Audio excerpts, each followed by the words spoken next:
Hello everyone, my name is Lucky Papageorg. I am the Executive Director of the Alliance of Automotive Service Providers, and I'm welcoming you to AutoSense. This is a program where we're going to help educate, bring people up to date, and inform them about the ins and outs of the collision repair and claims process if you've had an accident. The Alliance, the Automotive Service Providers of Massachusetts Alliance, is a group of colleagues, and our common goal is to protect the consumer and to educate so that everyone can be their best advocate. Today I have with me Jack Lamborghini from Total Care Accident Repair as my guest. And Jack, say hello. Good morning. Nice to see you again, Lucky. Great to have you, same here. As I indicated, the whole purpose of this series of shows is to bring consumers and our colleagues in the collision repair industry up to snuff regarding the rules, regulations, and processes when you have had an accident. So when someone's had an accident and they come to see you, what are some of the first things that you end up experiencing when they come through the door, other than the trauma of it, obviously? Well, I think the first thing to recognize is that if you're statistically average, you're going to have about 7 or 8 occurrences during your lifetime. Basically, it comes down to once every 7 or 8 years. Again, if you're statistically average, you'll have an accident that will require collision repair. Certainly, this is a case where you want to be below average, if that's possible. Absolutely. But when you're only doing this, on a very limited basis in terms of being the consumer who's involved in the accident, you need to make sure that you're getting good information and good advice from the right people as to how you want to go about getting that car repaired. So I guess the first question that comes up for the consumer is who do you trust, who do you count on, and so I think as a collision repairer, I think that the first person you should trust the most is your local collision repair professional. Hopefully you've had a relationship with a collision repairer, through your family or your friends. If you haven't, ever experienced an accident and you do not have a repairer of choice, you can certainly Google them. You can find out, who's got great reviews. You can talk to friends and colleagues, family members, see who you want to, bring your car to. So that's the first thing that I think anybody should do, because what's most important is that you, as the consumer and the vehicle owner, that you advocate for yourself. Understand you're going to get limited help, from the insurance carrier. Now, if you happen to have an agent, that is another, good place, to get assistance and information from. Insurance agents, they should be your friend and on your side, and more than willing to be helpful to kind of guide you through the process.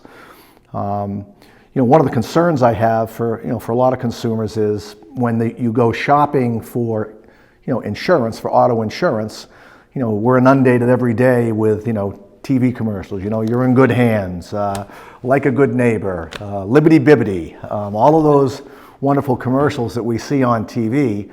But remember that those are commercials to get you to buy insurance. The rubber meets the road when you have an accident. And now, you have to have a claim and now see how you're going to get handled, in that scenario. I can honestly tell you from my personal experience as a collision repairer, I would advise people to have an agent as opposed to, just go online and buy insurance and not have an agent. The agent should kind of guide you through the process as you're buying the insurance, to give you the information that you're going to need so you can make a good decision as to what kind of coverage you really want to have, because you just don't know what's going to happen, down the road. And we've seen way too many instances where the consumer has saved himself $50 or $100, in the short term, and cost himself thousands of dollars, when it comes time to settle a claim. Right, yeah, that's a key point. And as you said, on average, every 7 to 8 years, where we in the collision repair industry experience all these changes on a consistent basis and are very much in tune with what's going on in the industry, and not just from a policy coverage standpoint, but also the different technologies in vehicles and the constant evolution that's going on there. and one of the things that, we're aware of acutely in our industry is that, insurers have entered into contracts with certain collision repair facilities, and, they would like to see their customers go there first. And that's something that, as you pointed out, if you have a relationship with a collision repair facility in advance, someone that you trust, and that's the key part of this whole equation, and someone who is going to advocate for you and not just be looking at saving the most money in the repair process. Albeit, none of us want to see our premiums go up, but because of the changes in technology, repair procedures, things of that nature, the costs of repair have been steadily increasing, and that's something that's well beyond our control. If I could chime in here, as an independent collision repairer, and what I mean by that is, we have no contractual relationships, with any of the insurers.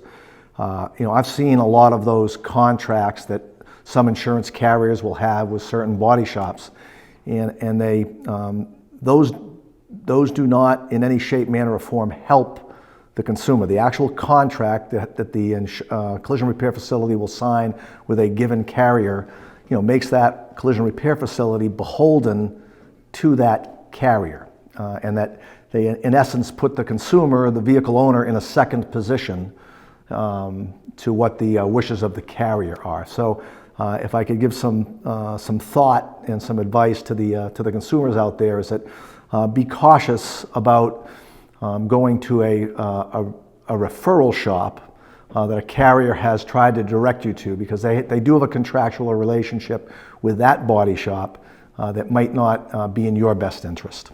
Right, and they, they've entered into those arrangements, and they project it as being very beneficial to the consumer. They project that they may be able to get the vehicle in quicker, get it out faster, things of that nature, and that's not always in your best interest, because doing something quickly isn't always going to guarantee you the best end result. And knowing that in advance is something that's very important for all consumers to be aware of, that yes, we're all concerned about the bottom line, and no one wants to see their premiums go up, as I said earlier.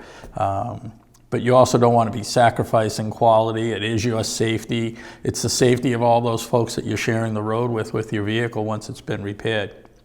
Yeah, the insurers, they have, they insure. And the repairers, we repair.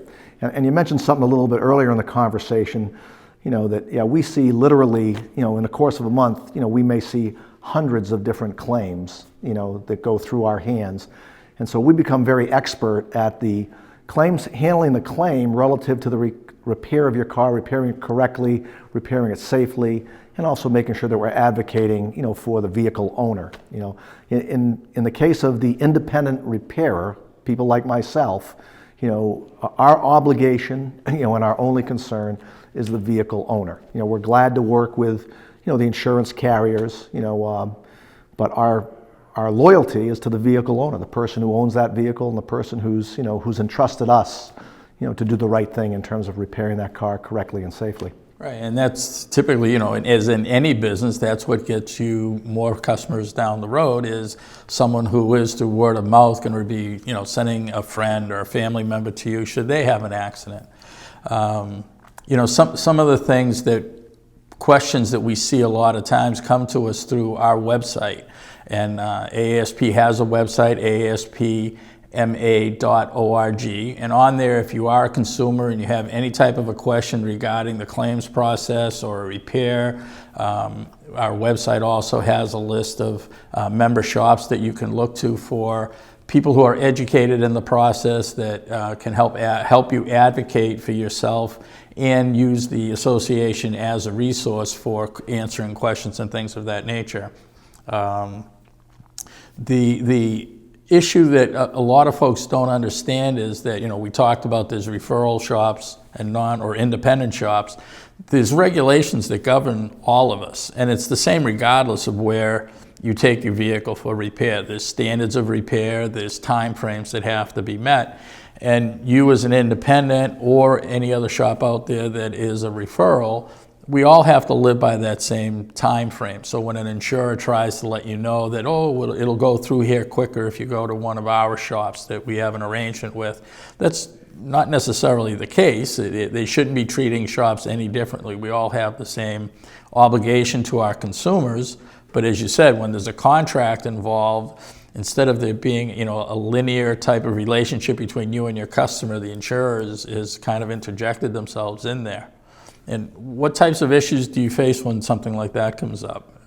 Well, there's several things. There are certain pricing mandates that the insurers will try to impose on us with regard to certain parts that they want us to use strictly because of price, or they don't want to pay for certain procedures. I know we're going to talk about ADAS in future future episodes here. But several years ago, there were several insurers who didn't want to pay us to do pre-scans and then post-scans on the vehicle. They actually told us that they were, not required or not necessary. Despite the fact that the manufacturer, the OEs, who made the car, said, no, you have to do this in order to, properly repair the car and return it, to a safe operating condition. And so we had several battles, with some of the carriers. Over issues like this.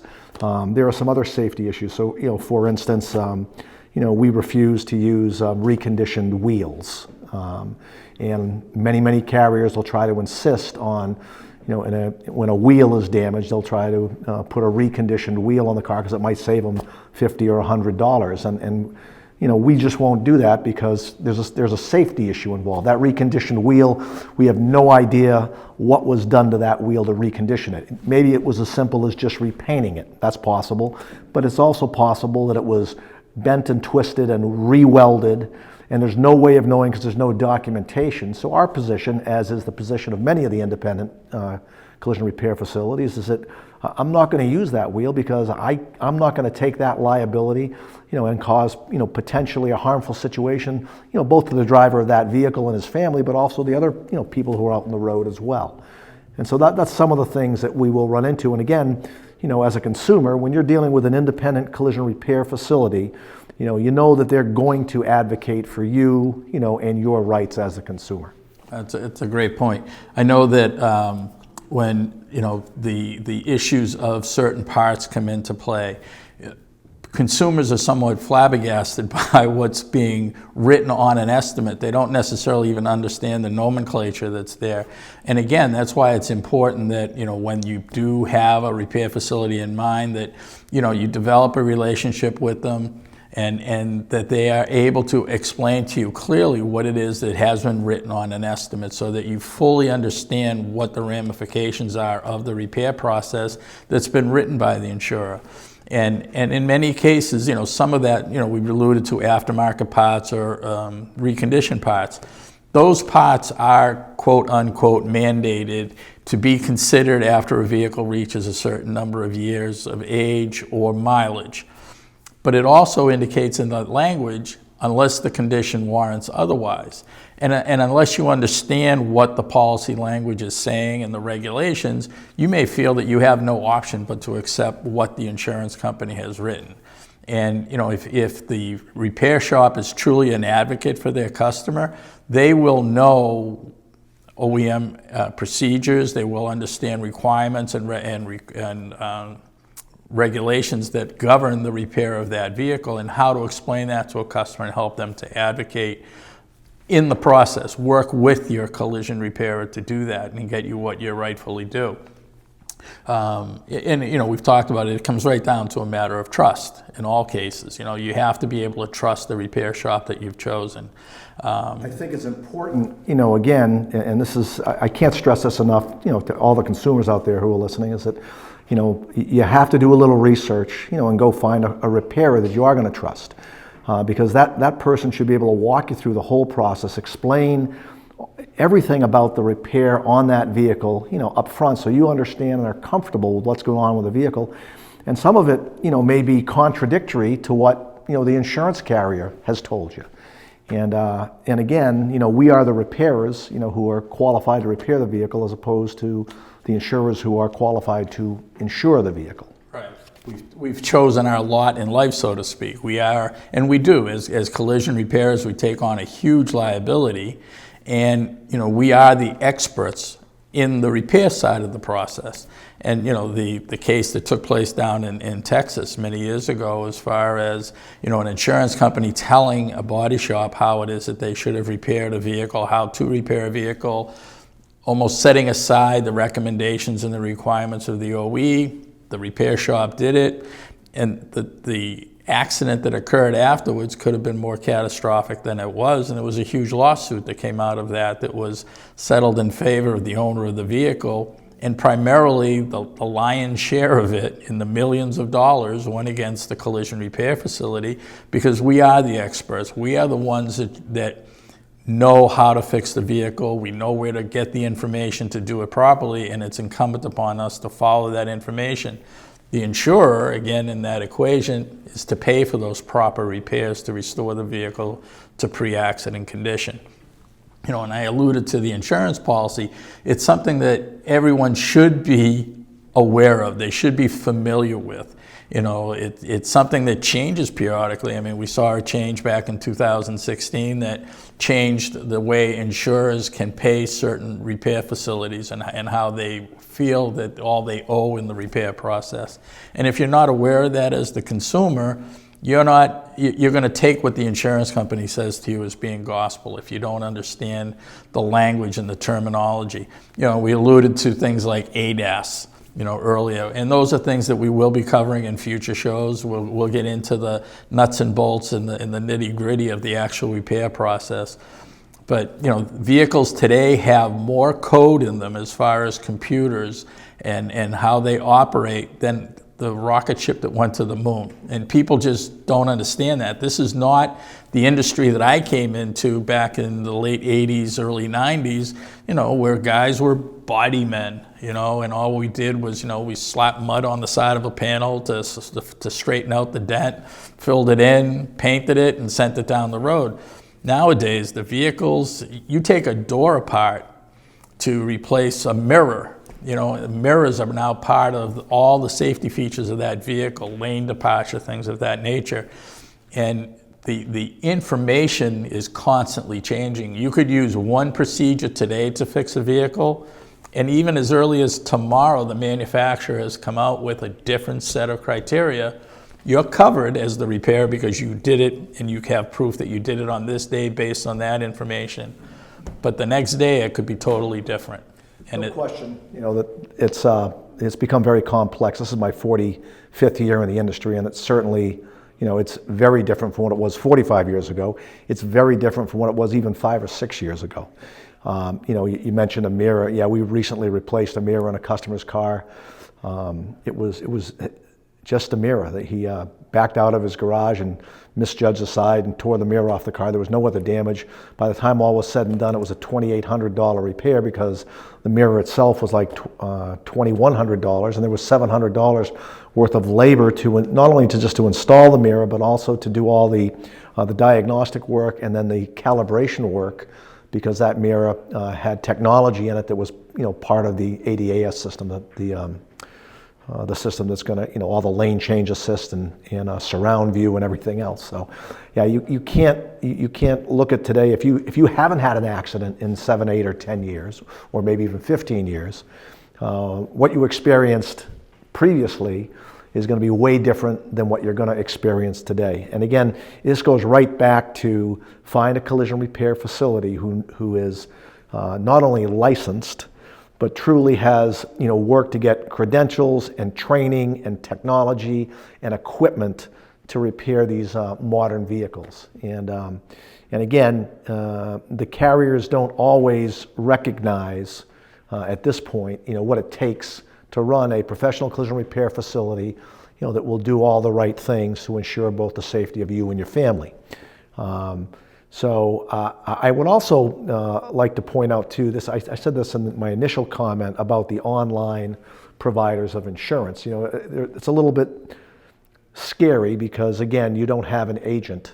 The agent's role should be, again, to be an advocate, for the consumer, in any kind of a issue with the carrier. And that agent should be working for you and help you understand the policy and direct you to buy the correct amount of insurance. And then should there be some kind of a dispute on the claim, that agent, if they're a good agent, they should get involved and help you with settling that dispute with the carrier.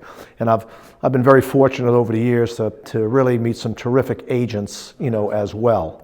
There's some really good people who just like there's some outstanding collision repair facilities, there's some outstanding agents out there as well. And you need to go advocate for yourself as you're a consumer and find those agents who are going to have your best interest at heart constantly. And along those lines, that I have already plans to have one of those special agents, for lack of a better word of putting it, on our show in the future to talk about the whole process, how to pick a good agent, what types of questions should you be asking when you're purchasing your policy, understanding the coverages. And as you indicated earlier, for the want of saving $50 across your yearly policy, it could cost you hundreds of dollars should you have a loss. And even if you don't have the loss for the 7 years and you've been paying that $50 extra a year and not having used it, it's an insurance policy. That's what it's all about, to protect you should you have a loss. And it's too late to put rental car coverage on or things of the, waiver of deductible and things of that nature after you've had the loss. As far as the discussions that you have with customers, are there any typical questions that come up as far as the repair process or your training? I've been to your facility and I know that you have your certifications on the wall, so people are fully aware of what you go through to be able to repair vehicles. And every vehicle line has different recommendations and requirements. Many of the vehicles now have what we call and refer to as the ADAS systems, but they're all located in different areas of the vehicles. There's different ways of doing the calibrations to make sure once it's been repaired that it is functioning properly. And anyone who's fallen asleep a little bit at the wheel or whatever as they're driving on the road and the car drifts a little bit has a newer vehicle experiences that. You get woken up, the vehicle will make noises. It'll let you know that you're not in the middle of the lane. Do people typically understand what it is that you have to do to bring a vehicle back to proper functionability after the repair? I think that most consumers today are aware that they're not driving their father's Oldsmobile type of a thing. At least they're aware of all the technology that's there. Many of them, and most of them, I don't think, really understand how it operates and what you need to look for. But they're, the consumer is, they're smart. They understand these are things that need to be addressed, and it needs to be addressed, by people who are competent, and capable of repairing those things, correctly. I will tell you this. I think the day of the repairer who does, the all makes and models is quickly coming to a close because it's become so technical now. It's darn near impossible, to be an expert in every car line. I know in my own business we've limited ourselves. We don't work on any European vehicles anymore. We made that decision 4 or 5 years ago. So we've kind of cut that out of the equation so that we can focus on the vehicles, that we typically see in our market. And so when someone comes to me with a Mercedes, for instance, I would refer them to, a credentialed Mercedes collision repairer who can, help them appropriately. It's really, really important, again, from a consumer standpoint, that who your collision repairer is and what they can do for you and how they can do it for you. And again, that they're going to be, your advocate in this repair process. And I know that, part of the decision-making in that, limiting or paring down of what makes and models or years that you work on is the certification process, which is hugely expensive for a collision repairer to participate in, to make sure that it's a time expense as well, because you typically have to send your technician somewhere to be trained. So that's one reason, as you said, you're going to see specialized, just like you see doctors. And for all intents and purposes, collision repairers are the doctors for your vehicle. And that's an analogy that we use quite a bit when it comes to talking about things like deductibles and things of that nature, and how you rely on your doctor for his expertise to tell you what it is that's wrong with you and what it is that it's going to take to remedy it. And that's exactly what we do for a vehicle when it comes into our facilities. We are the ones who will analyze it, diagnose it, and then we're not making recommendations. We're telling, in the form of an estimate or an appraisal or a blueprinting of what damage has occurred, exactly what has to be done in order to restore that vehicle to what it was and its functionability just before the loss. And that does come with a huge expense in the process. Yeah, no question about it. The cost of doing business today in the collision repair industry is dramatically, has dramatically increased, compared to what it was, like I said, as recently as 6 or 7 or 10 years ago. We're seeing there are less and less truly qualified collision repairers, every year, because they can't keep up with the technology and the training and the expense of those things. And in order to do that, the insurer has got to pay a fair and equitable reimbursement rate to the consumer. And understand that this isn't a labor rate issue for the body shop industry. It's a reimbursement issue to the consumer. So you as a policy holder, you happen to have an insurance policy, I have an insurance policy. That's between myself and my carrier. And if there is a loss that needs to be paid for, then I'm the person who's getting paid for the loss, the policy holder, okay? And again, I think really qualified independent collision repair operators can again be a great assistance to the consumer, with regard to giving them information about, some of the ins and outs about that policy in terms of what the carrier owes you, in terms of getting reimbursement so that you can pay to have your car repaired properly. Safely, exactly. And again, I alluded to it earlier that, if anyone has any questions regarding the procedures, the laws, the rules, the regulations, or just in general, about what they should be looking for when it comes to collision repair and things of that nature, a great resource is our website, AASP-MA.org. There's a tab at the top to contact us, and then you can fill in a question, fill in your information, and we'd be more than happy to answer any questions that you might have. And some of the things that we'll be talking about in the future is what some of the driving forces are behind the changes in technology, and who's actually pushing for these changes, and what the sole purpose of the changes in technology and the way the vehicles are meant to function nowadays are. I'd like to thank everybody for joining us for AutoSense today, and we look forward to speaking with you in the future. Thank you.